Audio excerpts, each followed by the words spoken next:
In this problem, they give us that b and c are integers.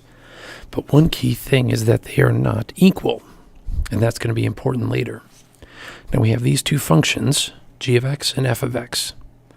Now they tell us that g of c equals f of b. So we find g of c by plugging in c in place of x into this formula. So we have c squared plus bc plus c. And we have f of b by plugging b in to this formula. So b squared plus cb plus b. So we're told that these two are equal.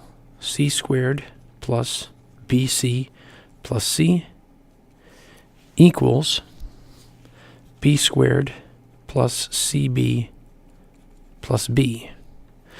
Now, we have on both sides a term that's the same, bc and cb.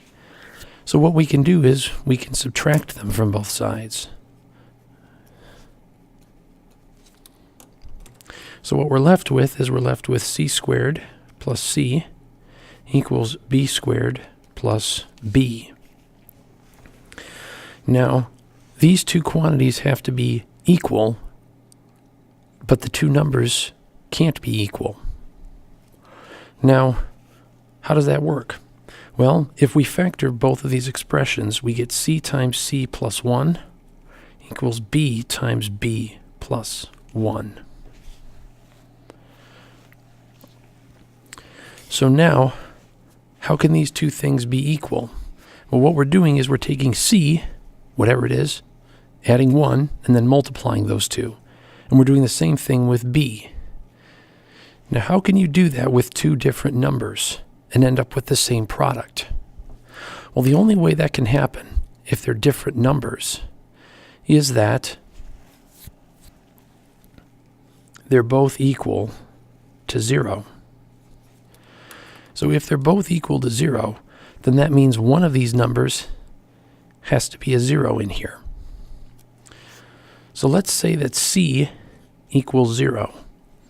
That would mean c plus 1 equals 1. But if we multiplied them, they'd equal 0. But how would that work for b? Because b can't also be 0. Well, b would equal negative 1, which means b plus 1 would equal 0. And because there's a 0, when we multiply them, they would cancel out. So the question, now, it could go the other way. C could be 1, negative 1, and b could be 0. But the problem really doesn't care about that, because what we have to do is we have to figure out what is the sum of b and c. And so even if they swapped places, it wouldn't matter, because we would just have to add b plus c. And regardless of which one is which, one of them has to be 0, and one of them has to be negative 1.